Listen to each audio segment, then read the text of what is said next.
As the mother of a 16-year-old daughter who just got her driver's license, the safety of our streets hits home for me like never before. As your citywide representative on the council for the past 6 years, I'm proud to have voted to support historic levels of funding for street repair, to have reconfigured roads for safety, like we did on South 13th Street, to have expanded public transit, and to have funded the planting of trees that we will be losing to the emerald ash borer. I'm the only candidate in this race who has voted to support the budgets that have accomplished all of that. And I'm also proud of the improvements we've made on P Street, which include shorter crosswalk widths and benches where people can rest as they stroll and shop our streets. As mayor, I will continue to make these kinds of smart, cost-efficient investments that will make the pathway home safe and sound, no matter your age or ability. Well, as city attorney for the last 4.5 years, this is an issue that I've been dealing with within the city all of that time. The first thing that I promised to do as mayor is to hire 20 new police officers in the first 2 years of my term. And it's not because we have a problem with crime or because our police officers aren't doing a great job. They are. It's because our police force has not kept up with the growth of the city. We need more police officers doing everything from criminal investigations to traffic stops to make sure that our laws are being consistently enforced. Another thing we need to do is continue with our complete streets policy, which means that pedestrians and bicyclists understand that they have every much as right to be on our sidewalks and our streets as cars and trucks, because everyone that lives in Lincoln should understand that they should feel comfortable in our city byways. I will make roads a top priority, fixing and maintaining them in a manner that makes it safe for folks to travel, whether they're driving, walking, or bicycling through our community. This takes a commitment on the part of government to prioritize needs over wants, and I am absolutely committed to that. Also, though, to create a safe environment on our roads, we need to have proper law enforcement presence. Right now, we're understaffed, and I would work to bring our staffing levels for law enforcement up to appropriate standards. I would say that probably the best way would be to get the citizens involved in a project or projects, and once they accomplish a certain projects, kind of get rewarded, including a safety on the streets. As I said before, I think a bicycle should be downtown, especially should be on the sidewalks instead of down the street, for both safeties, drivers and the riders. And then as a community one, anytime you go ahead and upgrade something, see if the whoever does that voluntarily work and everything else, so the citizens and everybody else are kind of somewhat recognized.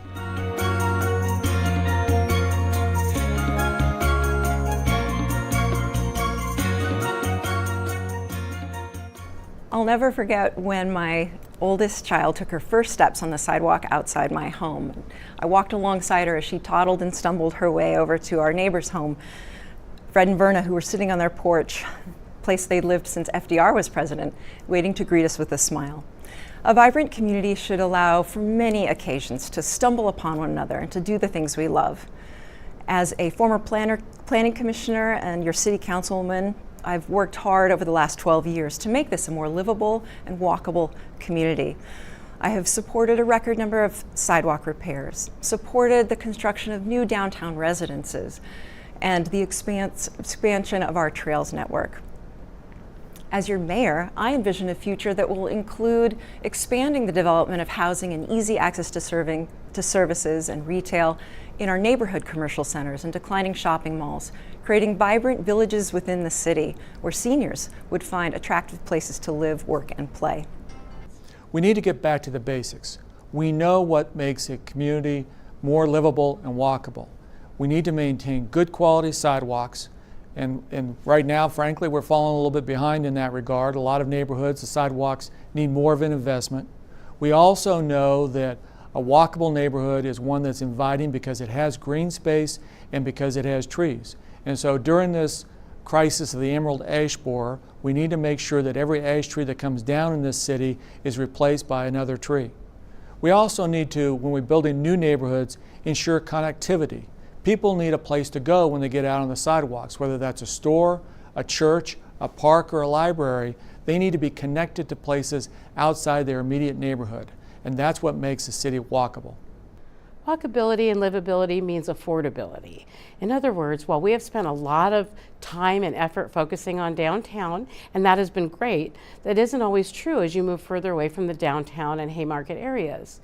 We need to create policies and procedures that are inviting and attractive to small businesses and workspaces in order to provide affordable services nearest to the place where people live.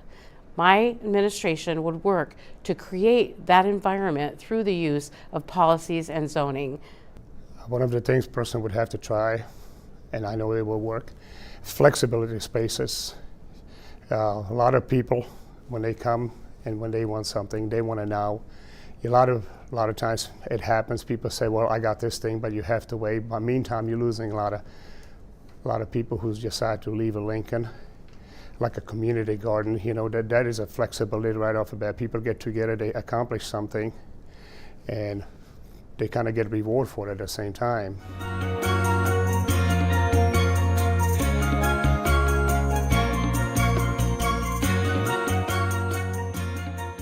If you asked any one of my 3 children what it's like to be with me out in public, I bet you $1 they'd say, I'm chatty. I love people, I love hearing from Lincolnites about their concerns, and I love getting new ideas about how to make this city an even better place to call home. My record on the council reflects this. I was the first council member to start using Facebook to provide weekly updates and field questions from residents. I'm the only candidate in this race that was part of a bipartisan group of council members to hold a public listening session in a library. And while many will talk about transparency, I have done significant work to make city government more transparent. I initiated a grant from Bloomberg Philanthropies that created a new public website that publishes city data so people can keep tabs on what's going on at City Hall.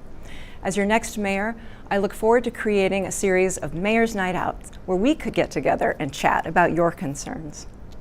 When we look at city government in Lincoln, the advantage we have over state government is our city government is smaller and closer to the people. This is a democracy, which means people should be heard, they should be listened to, and there should be an interactive process, which means that when people come forward and want to talk to the city about a city project or a city budget issue, it's not just a matter of hearing them out, but there should be a dialogue between city leaders and our residents.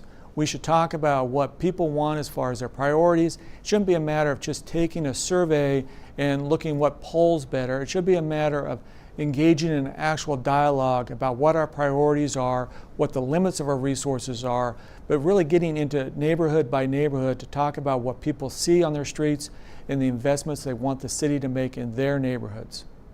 Involvement by residents is extremely important in governance. That's why I have gone to neighborhood meetings and solicited the ideas and the thoughts of folks ever since I've been serving on city council.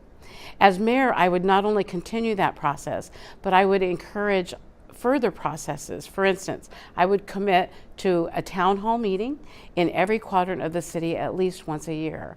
I want to hear from folks. I want to know what your concerns are, what your ideas are, what we should be looking at. For instance, recently I have suggested a snow removal task force that would include folks who live in every part of our city, as well as law enforcement and first responders that rely on our roads, and the folks that do snow removal, the boots on the ground, if you will. Everybody should have a voice, and I'm prepared to listen. One of the things I would try to encourage him while they're in a neighborhood as a reward, some kind of reward on that thing, but not actually as a cash reward, but like a scholarship reward. And when they do something exceptional, nominate them for like a citizens, so that way they get the somewhat recognition, so that people see what's happening, not just in that circle, but I mean all the way through the city.